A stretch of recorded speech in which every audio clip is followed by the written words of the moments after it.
Greetings, blessings, welcome. It is July 27th, 8 a.m. and we just received our 15th rain for July.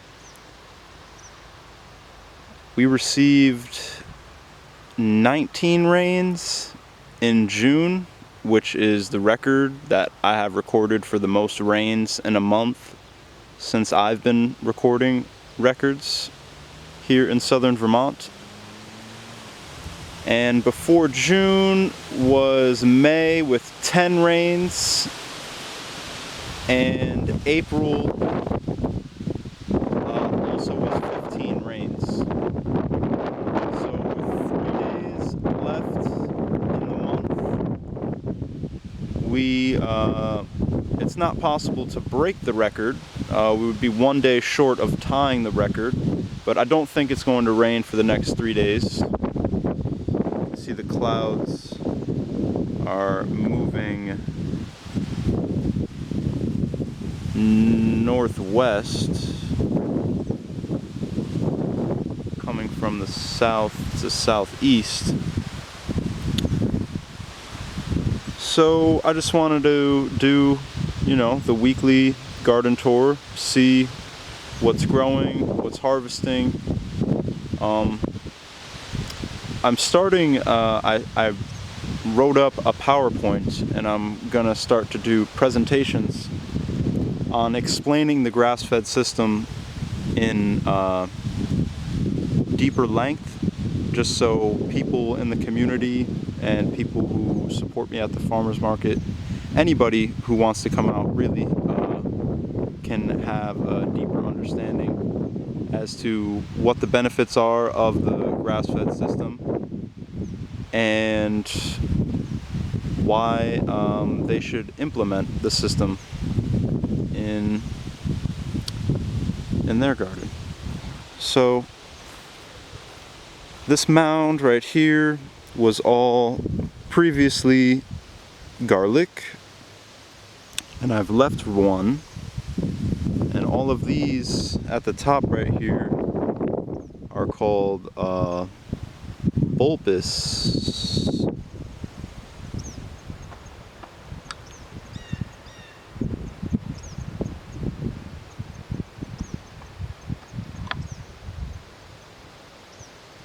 Can't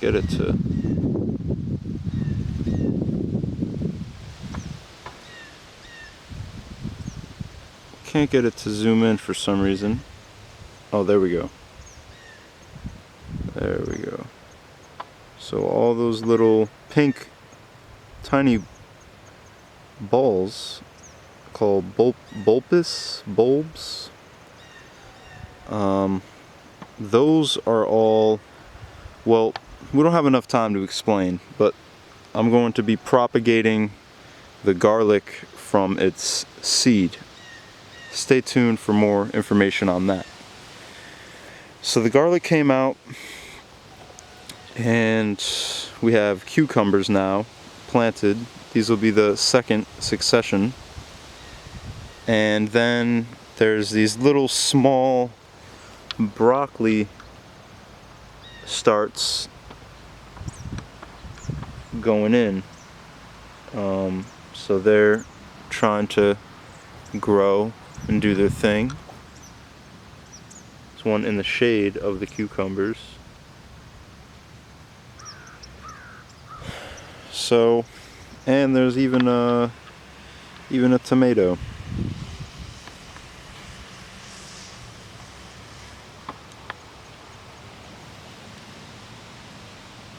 Right there.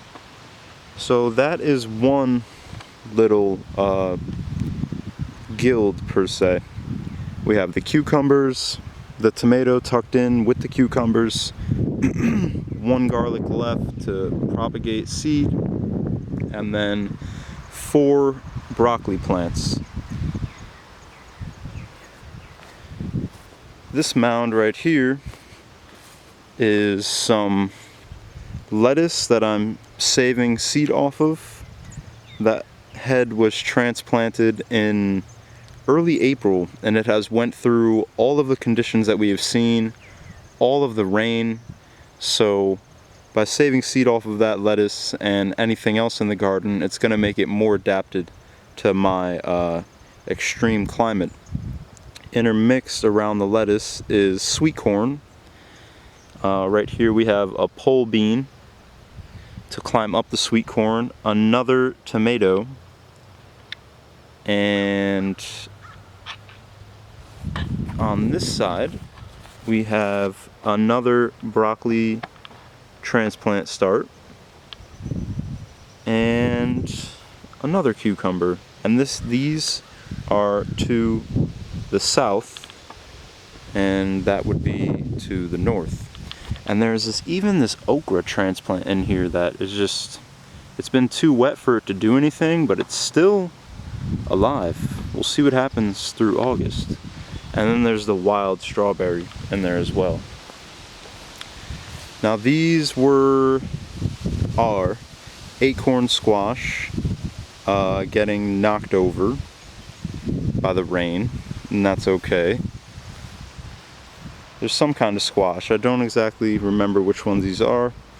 This is all milkweed that I planted from seed, that I collected a pod. Onions that I'm saving seed off of. There's a summer squash in here that's not doing too well. Calendula, some Jefferson hazelnut starter plants, and a raspberry, and then an oak tree that planted itself. Calendula and some echinacea, and there's wild strawberries in there as well. This mound was previously garlic, squash, some more broccoli transplants, a tomato, another round of quick sweet corn, another broccoli transplant, and a pumpkin.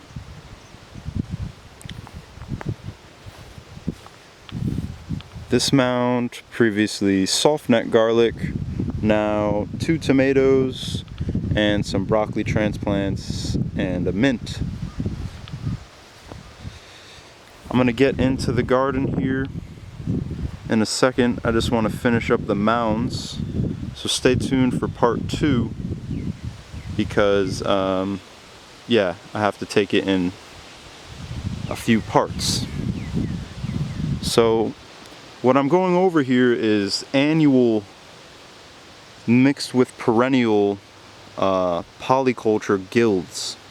So by really just taking consideration of what we're planting to the south, what we're planting to the north, east and west, and combining all the plants together, you can come up with some real cool interplantings that actually end up working out a lot of the times, to my surprise, fairly good, and probably would have never known otherwise that those plants work good planting them together if it was never tried.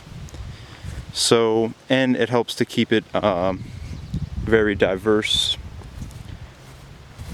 So over to this mound is some sweet potato slips, some chocolate mint that my good brother gifted, another tomato starter plant. These are 60-day tomatoes, so they will put on fruit before the end of the season. Like I said, it's July 27th. And here's some more of that early sweet corn, 70 days, Fisher's earliest. So that will be growing up with the other one we just showed, and that mound. Another pumpkin and some wild strawberries. The sweet potato slips are really taking on their own. Some hay that I'm just bulking up now on at this point.